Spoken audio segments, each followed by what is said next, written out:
Hi, Teri here from Stamping Magic. Welcome back to my channel. Today's project is a small gift or treat bag. This measures 3 inches wide, 3 inches tall and 1½ inches deep. It's a perfect size for a small gift or sweet treats. I've used the Trimming the Tree stamp set for the images and the Brightest Glow stamp set for the sentiment. These beautiful papers are from the Lights Aglow 6-inch Designer Series paper pack. And one of the best things about this bag, it folds flat, so you can store lots of them easily until you need them. So, let's get started.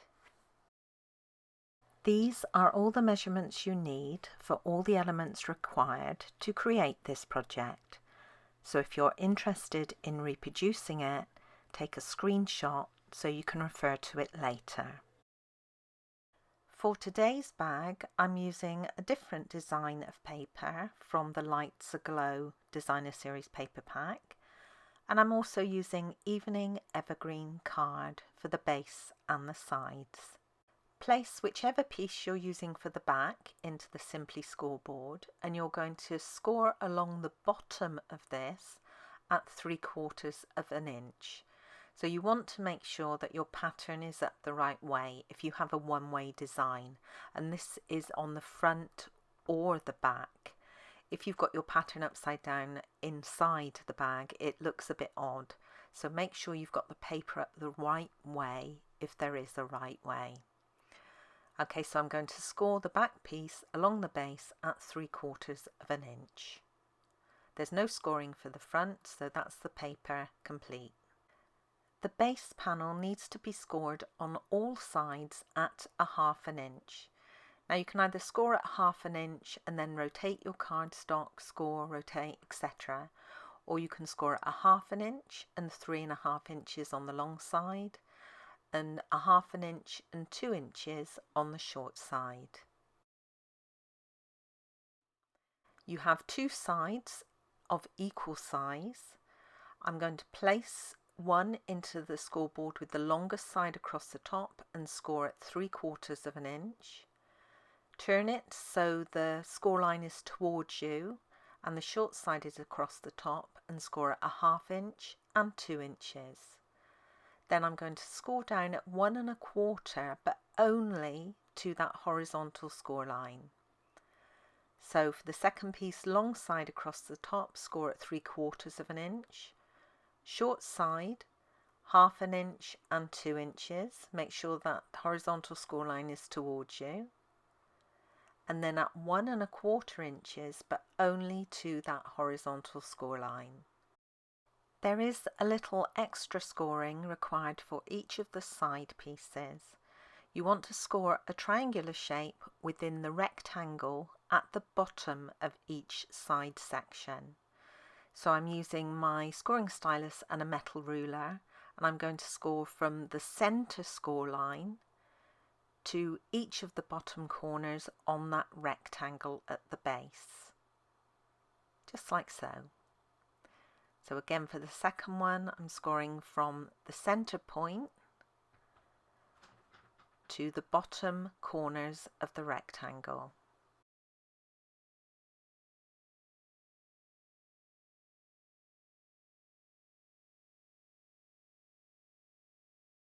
There is also a little cutting to be done. Starting with the base panel, you want to remove each of the small square sections on the corners. Now as I do that, I'm also going to slant the edges of the remaining 1/2 inch sections. So I'm making 2 little slanted cuts to remove that corner piece, and I'll do that on each of the corners.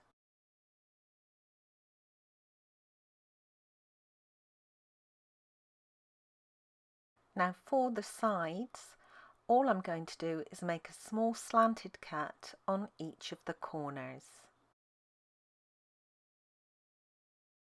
These little slanted cuts just help the bag come together a bit neater. You don't get little pieces of card sticking up where you don't want to see them. So your pieces should now look like this. You can now fold and burnish on all the scored lines. Now when you come to do the horizontal score on the sides, it doesn't really matter which way you fold this. I make a valley fold, but it doesn't matter. The centre line and the triangles do need to be valley folds, but just ease them with your fingers. The score line on the back piece also needs to be a valley fold. The handles for the bag are 4 rings, and I've created these using the stylish shapes dies. I've used the 3rd and the 4th size circles, and you can see here I've joined them together, so when I cut them they'll all be identical. Now to do that, you just place one inside the other and try to ensure that the gap between them is as even as you can possibly make it. You then want to secure them with low-tack tape. Now when you cut the rings, you will have a circle from the centre that you don't need on this project. However, I'm using one of the gold centres that come out of my first bag for this project. So this in effect is created using the 4th size down circle. You can position the handles when the bag is made up if you want to, but it's much easier to do it on the separate pieces now while they're still flat. So I've glued up 2 of them. I've positioned the first one, and then I'll just flip the piece over to put the second one on top. And then I'll use this one as my guide for the other piece to make sure that they're as even as possible. So again, I'm adding glue to both pieces. Then I'm going to place one on top of the handle on the bag piece underneath. And then I can place my other section on top, and then the other handle on top of that.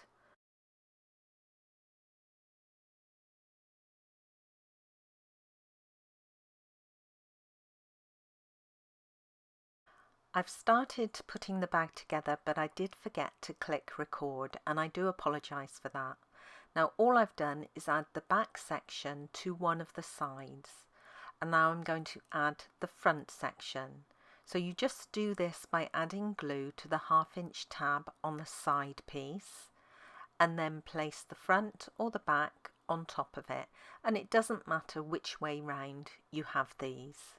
Just make sure when you add the back that the horizontal score line runs in line with the one on the side. Now I'm going to add the other side section. Now it doesn't really matter which side you attach it to, the front or the back, but I'm going to attach it to the back because then I can check easily that that horizontal score line runs evenly across both sides and the back piece. So again, I apply glue to the 1/2" tab on the side section, and you can use tape if you prefer it.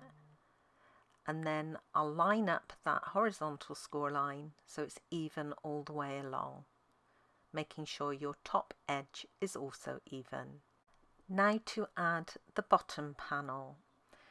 I'm going to start by adding glue to one of the longer sides, and then I'll attach this to either the front or the back. In this case it's the back, lining up the sides of the back section with the score line on the bottom panel. I'm now going to add glue to the smaller tab, and this will be attached to that middle side section that's between the front and the back piece. You want to leave the other end until last. Again, you line up the score lines on the base with the score lines on the side section. Give it a second or two for the glue to take, and then you can press down from the inside with your bone folder. I can now add glue to that final longer side and position it, and then give this a press down from the inside. There's only one small tab left on the base section now, and there's also a long tab on the side section. When you get to this point, you want to add glue to both of them. It's much easier to finish these off together. And then just press the smaller tab down and tuck the longer tab inside so they're both in the right position. Then give it a good press down.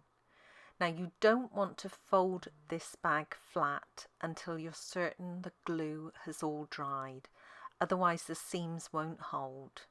Okay, so leave the bag for a minute or two to make sure that glue is thoroughly dried. Here is the Trimming the Tree stamp set. I'm using both tree images, the tub and the little star. I'll also be using the beautiful Merry Christmas sentiment from the Brightest Glow stamp set. I'll be stamping on some scraps of basic white card. I'll be using Versamark for the sentiment, Soft Succulent and Evening Evergreen for the tree, Cherry Cobbler for the little tub, and Crushed Curry for the star. I'm prepping the cardstock I'm using for my sentiment with my embossing buddy to remove any static. Then I can ink up with Versamark and stamp down, and then cover with gold embossing powder. I'll put this to one side until I'm ready to use it. I have both tree images on one block here, and I'm inking up the larger tree with a soft succulent ink. You only want to stamp the top of the tree. Then I can ink up the smaller tree with Evening Evergreen. I'm using Crushed Curry ink for the star, and I'm going to position this into place on top of the tree. And then the tub is in Cherry Cobbler. Now, if you've purchased the tree trimming dies that are available for September only, you could actually use the little outline dies to die cut these elements. You would need to stamp the star separately if you wanted to do that. They don't actually take too long to cut out by hand though, so that's what I'm going to do this time. First of all, I'm going to chop off the portion of the tree that I don't need, and I'm just going to make a straight cut where these larger indents are,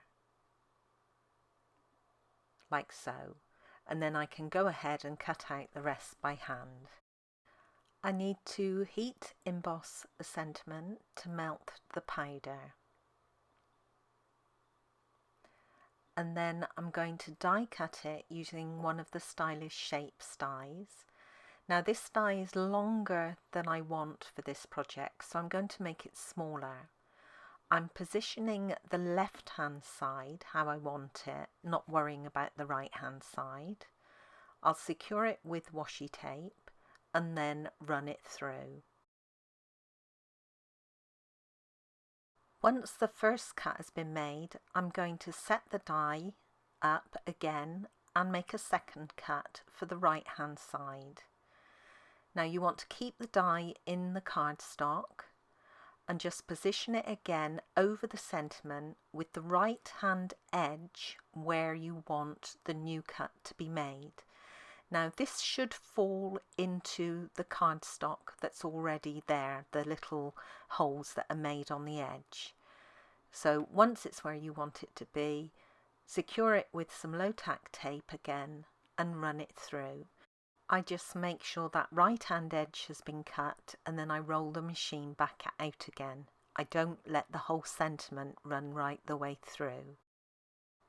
I'm using a pencil to mark the position for the hole for the tag, and then I'll punch this out using the 1/8 of an inch hole on my crocodile. You can use any hole punch. Then I've got some gold twine here, which I think is like our Simply Elegant trim in the annual catalogue, but I'm not sure. This one I'm using is retired. I folded it in half and made a loop, and then I've threaded the loop through the tag. Opening up the loop now, and I'm going to pull the ends gently through so they're nice and tight. I've added dimensionals onto the back of my tree and the tub, and also the gold circle. I can then position the tree onto the circle.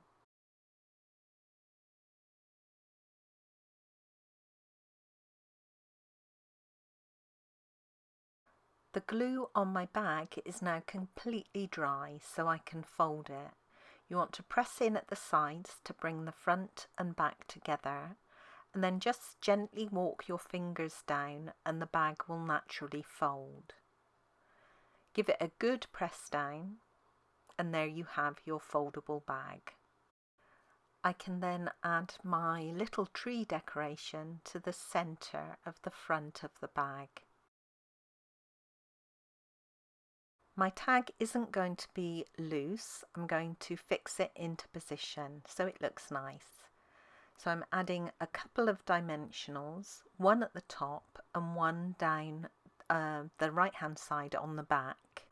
I'm firstly going to knot this once around the handle at the back, and then bring the ends through and knot it once on the front. Then I can tie a bow, and once I've got the shape I can adjust the size of the loops and then trim the ends. I'll then remove the backs to the dimensionals, and I can position my tag wherever I want it. And that's my little bag complete. It's a very good quality bag for a little treat gift bag. It's solid, strong and very pretty, and it folds flat. Now I have made a card to coordinate with this.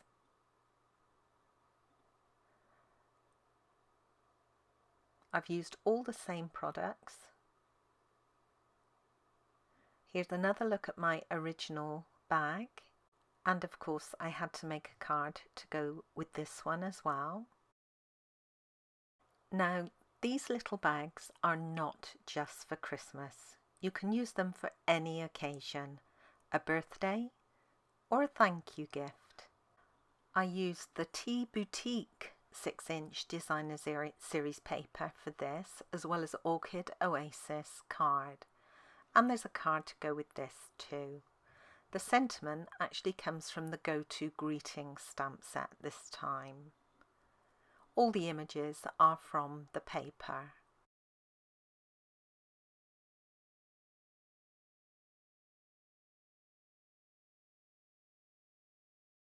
Thank you for joining me today. I hope you enjoyed this project. If you did, please give it a thumbs up and don't forget to subscribe and hit that notifications bell so you don't miss out on any future videos. Bye for now.